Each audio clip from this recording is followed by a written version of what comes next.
Ačiū labai organizatoriams už pakvietimą, už galimybę išsakyti reabilitologo požiūrį į kelio, galbūt ne tiek sąnario, bet kelio srities problemas. Ir iš principo tikriausiai svarbiausia žinutė yra ta, kad kelio problemų yra daug ir jos ne visada būtinai iš tikrųjų išsakomos kaip kelio skundai, bet be abejo tai yra jau tam tikras ir diferencinės diagnostikos dalykas.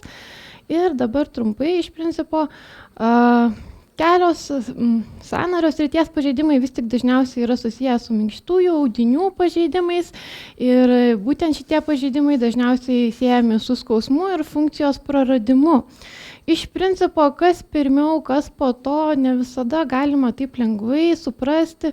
Gali būti, kad sutriko funkcija ir jos pereikvojimas sukėlė skausmą. Gali būti, kad buvo kažkokia nedidelė trauma, dėl ko kurios žmogus iš principo neprisimena ir kas buvo priežastis funkcijos praradimo ir tai sąlygojo minkštųjų audinių pažeidimą. Tai yra diskusijos klausimas, mes gydom iš principo, sukūrėm teoriją, kurią pritaikom ir tokiu būdu tikimės, kad žmogui pagerės. Klausimas mano tikriausiai būtų pats pirmas, jums būtų dažnas skundas, tai kelio traškėjimas, į kurį norėčiau atkreipti dėmesį. Kitą kartą žmonės tai pavadina netgi kelio sąnario skausmu, bet jeigu geriau jų paklausinėjai, iš principo tai yra traškėjimas, kas juos gąsdina. Tai gal tiesiog auditorija irgi užduosiu klausimą, kam traška keliai, nes man tai traška. Traška kam nors. Kelios rankos pakilo, reiškiasi traška matyt. Labai nerima keliantis, žinokit, simptomas mūsų pacientams iš principo. Klausimas, ar jisai jau čia taip visą laiką labai pavojingas yra. Ir tyrimai iš tikrųjų irgi atkreipia į šitą labai gąsdinantį pacientų simptomą. Tas simptomas tikrai sukelia neigiamas emocijas. Jeigu turėtumėt laiko paklausti tų žmonių, kodėl jiem traška tie keliai, tai išgirstumėt įvairių nerimą keliančių teorijų, kurios dažniausiai yra niekuom nepagrįstos.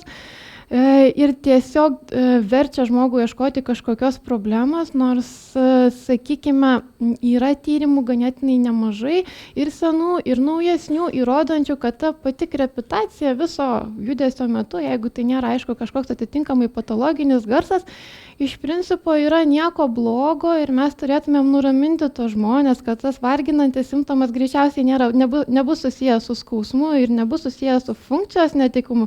Tačiau jeigu žmogus labai saugos tos savo traškančius kelius ir keisis dėl to jo elgesys, natūralu, kad atsiras ir funkcijos pakeitimas ir tada atitinkamai skausmas. Ir čia nėra jokia naujiena, atkreipkite dėmesį į tyrimo metus sveikose keliuose, čia atlikti tyrimai matavo tą garsinę problemą ir nustatė, kad 99% atvejų tai reiškia nieko blogo.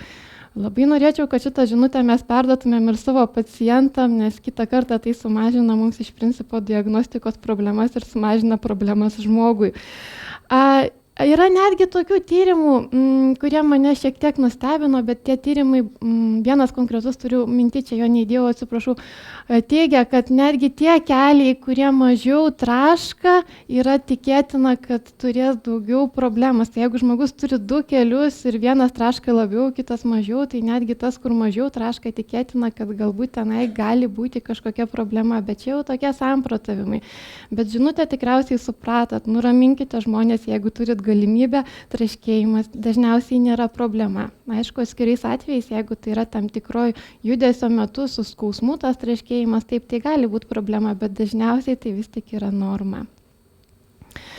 Minkštųjų audinių pažeidimai ir FMR specialybė, fizinė medicina, reabilitacija be abejo yra labai glaudžiai susiję ir iš fizinės medicinos reabilitacijos tipiškai tikimasi labai daug ir teisingai daro iš principo, nes mes galim padėti, mes dirbam komandoje, turime nemažą specialistų ir gydymo metodų pasirinkimo įvairovė ir tikrai galima optimizuoti funkcionavimą tiek žmonėms su negale, tiek žmonėms, kuriems yra didelė tikimybė vystytis negaliai susijusiai su minkštųjų audinių pažeidimais. Ir be abejo, pagrindiniai tikslai tai pagal problemas, o ne sumažinti skausmą ir atkurti tą funkciją, kurią žmogus prarado.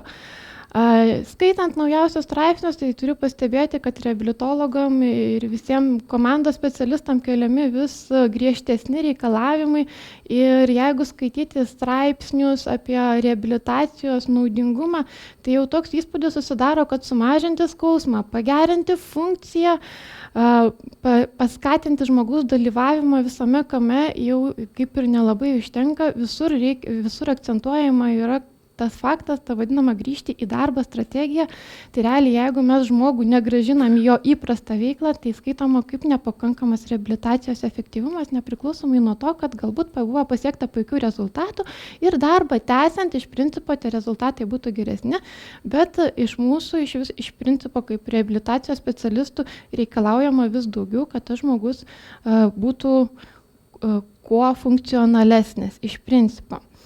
Jeigu pradėti nuo to esminio simptomo, dėl kurio dažniausiai žmonės kreipiasi, skausmas, tai mes turim tikrai didelį pasirinkimą procedūrų, kurias galime taikyti tam, kad žmogui skausmas sumažėtų. Iš principo visada pritaikysim kažkokią tai teoriją ir skausmas greičiausiai, kad sumažės, bet klausimas yra kitas labai svarbus, ar tie mūsų skausmą mažinantis metodai nekenkia tai pačiai ligos patofiziologijai ir iš principo, ar mes neskatinam problemos mažindami skausmą. Vienas tipinis toks pavyzdys iš mano sakykime, praktikos yra, kai būna kažkokie uždegimai, sakykime, taip liaudiškai su sausgyslėm susiję ir tada žmogus, aišku, liaudiškais metodais nusprendžia gydytis, dėtis šilumą.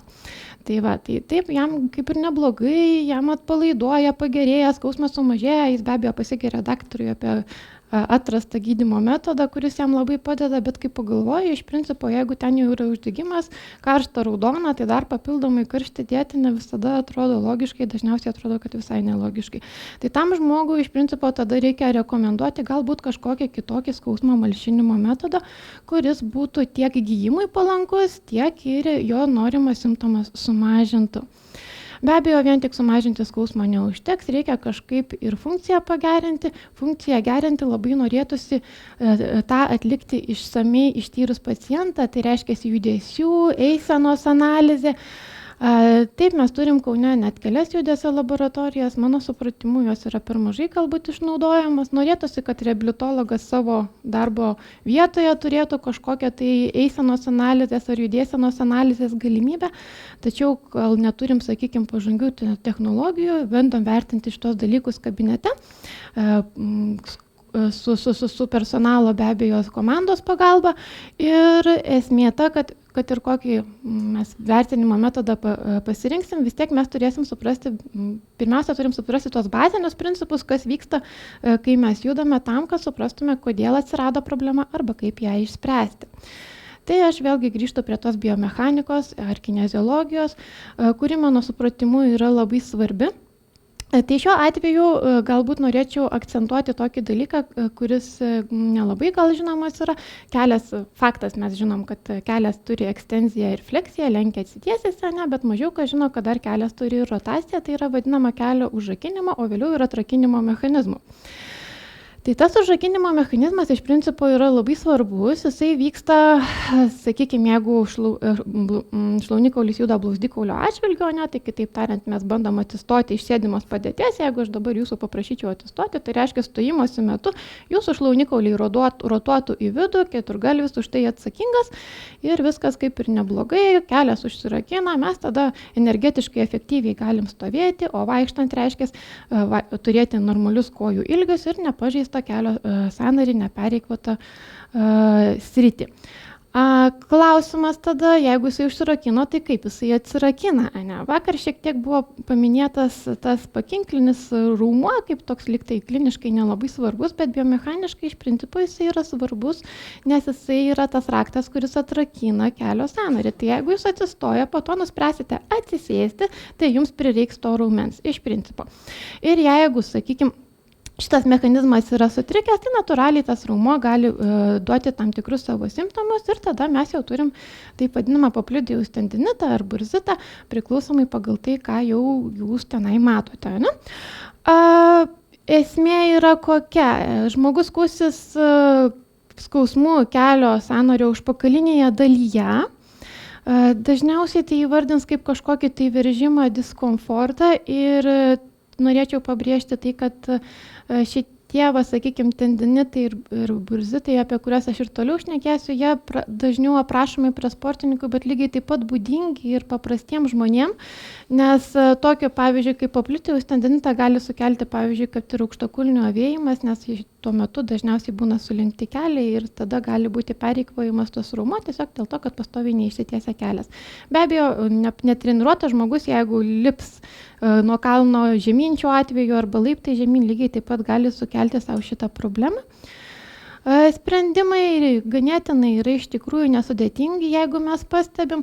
Kodėl galim nepastebėti reabilitacijoje, tai, sakykime, kiti simptomai, pavyzdžiui, hamstringų, dvigalvio šlaunies raumens, gali skausmas maskuoti būtent šitą problemą, jinai gali likti nepastebėta, bet jeigu mes iš principo išsprendžiam ir vieną, ir taikomės išspręsti ir antrąją problemą, tai tas gydymas ganėtinai paprastas ir efektyvus. Tai reiškia, mes galim, jeigu ten yra tendinitas, šaldyti, jeigu yra kažkoks įsitempęs raumuo, bandyti atpalaiduoti, tas pats masažas tinka, kur žmonėms labai patinka, tačiau reikia jau tą tiksliškai daryti.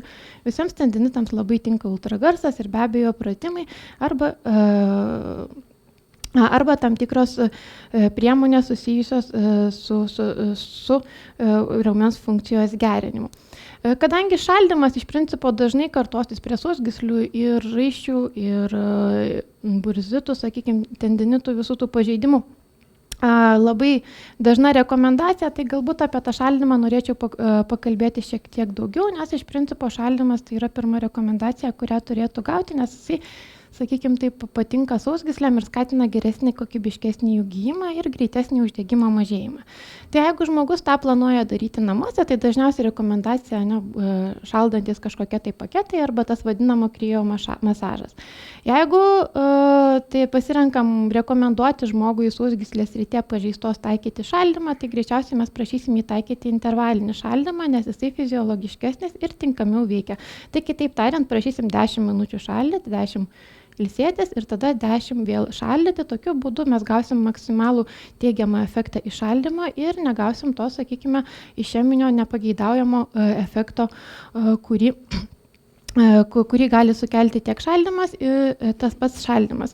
Jeigu vieta sunkiai prieinama, sakykime, su šaldinčiu paketu arba yra nemaloni tam dalykui, tai galim parekomenduoti tiesiog su leduku tą vietą pamasažuoti, efektą gausim panašų. Nauja procedūra, kurią tikėkime mūsų reabilitologai vis dažniau galės pasiūlyti, tai yra būtent kryo vietinė procedūra, kur naudojami dideli šalčiai, tai šiuo atveju iki minus 160,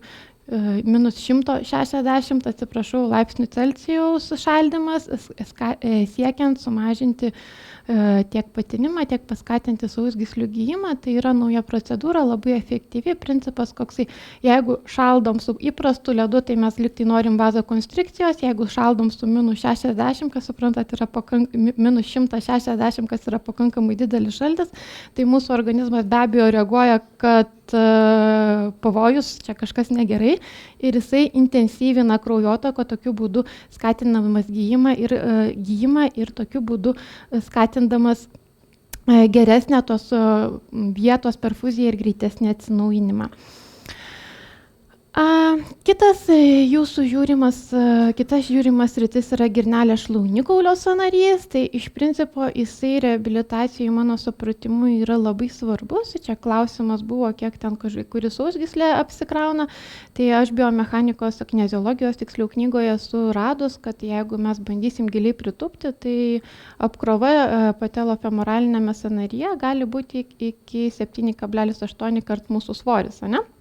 Tai reiškia, ten tas sąnarys atlaiko pakankamai didelius krūvius, tai dabar klausimas, kodėl kartais pradeda skaudėti, tai dažniausiai yra susiję su, sakykime, kažkokiu tai lokaliu arba, taip kaip biomechanikos knygoje rašė, globaliu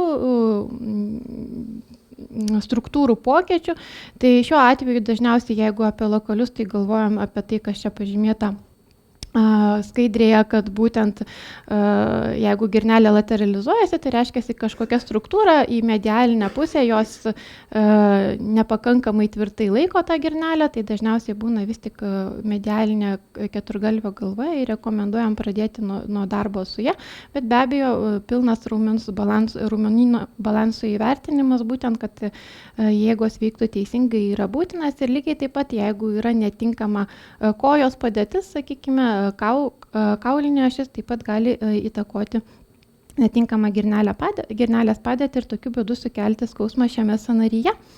Tas skausmas iš tikrųjų yra labai dažnas ir jeigu mano praktikoje taip pagalvoti, tai tikriausiai diagnozė tai būna pirmo laipsnio artrozė ir skauda kelią. Ne? Tai ta artrozė liktai neturėtų skaudėti, bet skausmas kažkodėl yra. Ir tų pakinkimų yra daug, tačiau juos prastai, sakykime, ganėtinai žmonės, nepakankamai mūsų žmonės įvertina, nes kai pasiūlom, kad jūsų pagrindinė problema yra raumenų silpnumas ir nepakankamas balansas, tai tada reikia eiti mankštintis. O jeigu reikia eiti mankštintis, tai reiškia, reikia sėdėti pačiam savo pastangų ir tas jau tada kelia klausimus, ar turiu laiko, ar nesu pavargęs po darbo. Bet aš aišku labai džiaugiuosi mūsų traumatologais, kurie iš principo vis dažniau mums atsiunčia, kad ir su tais pačiais keliais skaudančiai žmonių, kurie ateina kitą kartą motyvuoti, tobulinti savo struktūrą tam, kad neskaudėtų. Kitą kartą ateina ganėtinai supykę, tai va čia dabar padaryk man, ką nors, nesakė, neoperuos, jeigu jūs čia nieko nepadarysit. Be abejo, mes džiaugiamės, kad bent jau turim šansą tam žmogui paaiškinti, kad yra kitų konservatyvių problemos sprendimo metodų ir tokiu būdu tikėtis, kad jisai galbūt mus išgirs ir tada galbūt pavyks konservatyviai išspręsti tą problemą. Šiuo atveju, jeigu galvoti iš fizioterapijos, būtent tai vėlgi mes galime, jeigu skausmui malšinti, jeigu yra tinimas, pasiūlyti tą pačią krioterapiją, be abejo pratimai, kineziotepavimas vis plačiau skverbiasi į šitos problemos sprendimą, gali būti naudojami įtvarai. Raumenų stimuliacija tikriausiai tai, ką pirmiausia mes turėtumėm paskirti, tai yra būtent pagalba žmogui stiprinti tą raumenį, tai čia jau pasyvus raumens stiprinimo metodas žmonėms jau kaip ir turėtų patikti, bet be abejo reikia suprasti, kad aktyvacija elektrostimulacijos metu raumens yra kitokia lyginant su natūralia ir todėl visiškai pakeisti žmogaus darbo tikrai negali. Ir tai yra kaip pagalbinė priemonė raumens jėgai padidinti, tačiau tikrai jokiais būdais ne pagrindinė. Be abejo, kaip užkliuosim tos elektrodus, čia yra svarbu, kaip parinksim parametrus irgi yra svarbu ir kuriuo reabilitacijos periodu taikysim būtent raumenų stimuliaciją taip pat yra svarbu, bet apie tai galima visą paskaitą paskaityti, tačiau svarbiausia žinoti, kad ją galima taikyti ir padėti žmogui selektyviai pastimuliuoti kažkokią raumenų grupę, kurią galbūt pačiam jam dar nepavyksta aktyvuoti.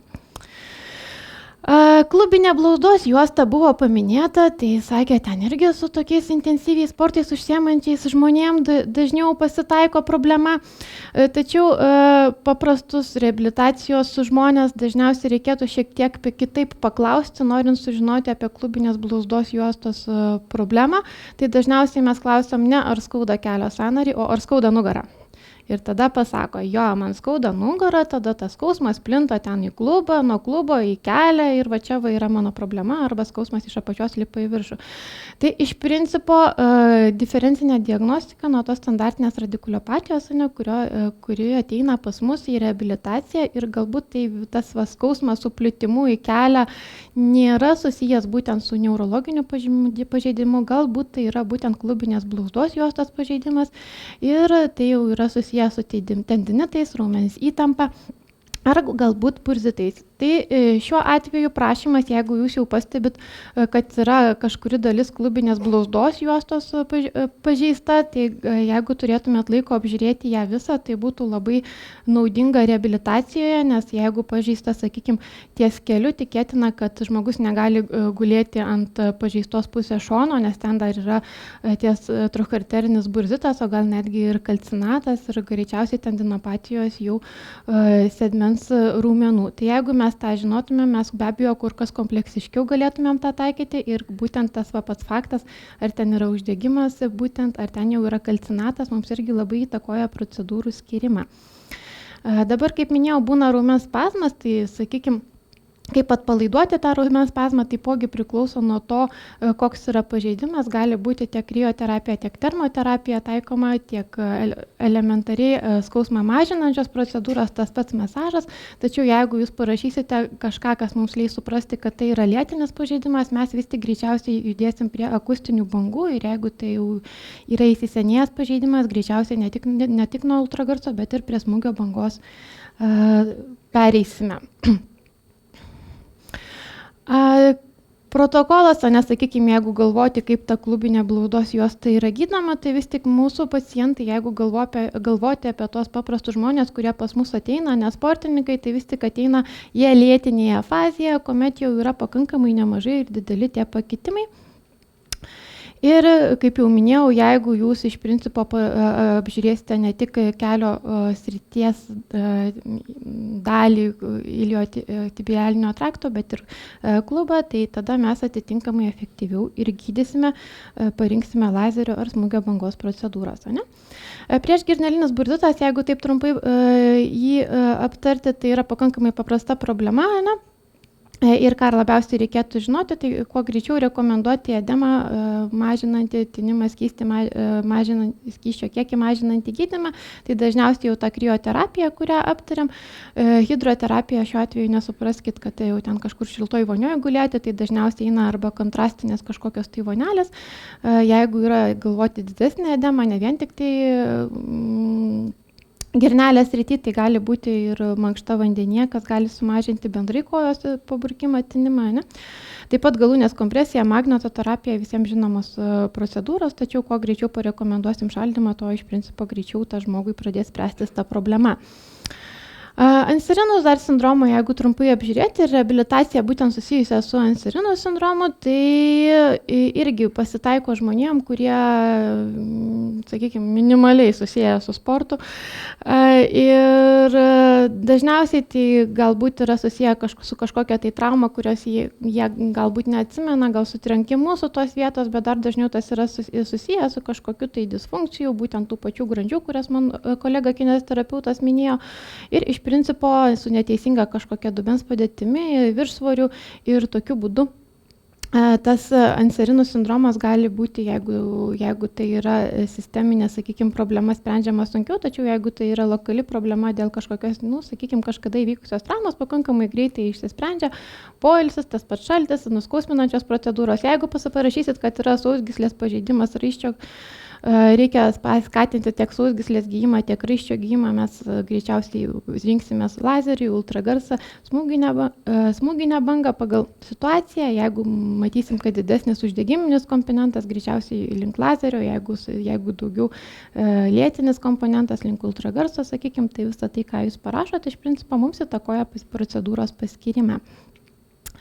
Girnelės tendinitą įdėjau būtent todėl, kad iš principo tai yra sausgyslė, kurioje galima pamatyti tam tikrus kalcinatus ir dar kartą norėčiau užakcentuoti, kad jeigu reabilitologas žino, kad yra sausgyslėje kalcinatų, kad yra kažkokios kalcifikuojanti problema, šiuo metu mes laikom, kad labai geras sprendimo būdas yra smūginė banga. Aišku, požiūris, kaip ta smūginė banga veikia, keitėsi, bet esmė ta, kad jinai veikia ir iš principo nereikėtų galbūt sakyti žmonėm, kad smūgio banga suskaldo, o ten lazeris išlydo, bet esmė ta, kad gijimą paskatina ir teisingai taikant reabilitacijos programą, sumažinus įtampos jėgas toje vietoje, kur susidarė kalcinatas, jisai gali rezervuotis, todėl kad ten organizmui tiesiog jo nebereikia.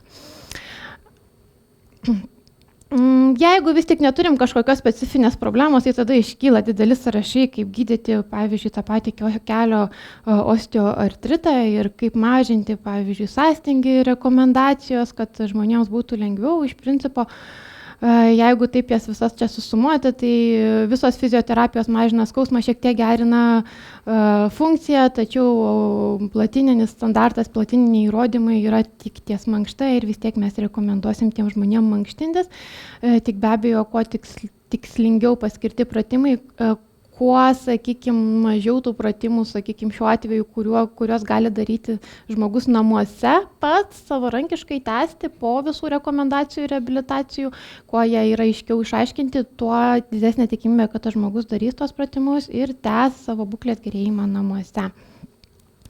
Tai iš principo apibendrinus norėčiau pasakyti, kad mūsų fizinė medicina ir reabilitacija iš principo turi galimybės padėti žmonėms sergantiems minkštųjų audinių pažeidimais. Prie paciento mokymo norėčiau, kad prisidėtų visi kolegos, tai pradžiai tiesiog išsklaidyti klaidingus mitus, jų susikurtus apie tam tikrus pažeidimus, stengtis kuo dažniau sakyti žodį norma, nes kiekvieną žodį, ką jūs pasakot, jie iš karto galvoja, kad problema. Ir, sakykime, tą rekomendaciją, kad esant sausgyslių pažeidimui reikia šaldyti ir tas įtakoja greitesnį funkcinės būklės gerėjimą ir skausmo mažėjimą, tai norėtųsi, kad žmonės ateitų jau žinodami ir nereikėtų mums tą sakyti ir mes galėtumėm dar papildomai kažkokią rekomendaciją pridėti, nes žmonės tikrai nelabai daug gali įsiminti konsultacijos metu. Tai norėtųsi, kad ta informacija būtų kuo koncentratesnė ir jie prisimintų kuo daugiau. Ir be abejo, kuo jūs aiškiau parašysit, kas ten darosi su tas sausgyslė, ar ten yra bunzritas, ar tendinitas, ar ten jisai su skysčiu, ar be skysčio. Mes tuo tiksliau paskirsim tas procedūras. Kuo jūs aiškiau parašysite, kurioje vietoje tas yra, tuo mes tiksliau galėsim padaryti procedūrą ir tokiu būdu geresnį efektą gauti. Pastebėjimas dar iš kolegų pranešimo, jeigu jūs dar galit pasakyti, kokiame gylyje ten pagal atitinkamą žmonių apimtis ta sausgyslė yra, tai iš principo irgi mums ganėtinai padėtų, nes kitą kartą pagal apimtį mes manom, kad mūsų procedūros yra nepajėgios pasiekti norimos tikslinės zonos. Tai jeigu jūs dar parašytumėt, kad ten sausgyslė yra 8 cm gylį, tai mes dar bandytumėm rimtai svarstyti, ar iš principo fizioterapija tam žmogui ir kokia fizioterapija galėtų būti galima. Tai va, ir be abejo šaldymas dažniausiai rekomendacija. Labai ačiū, stengiausi trumpai.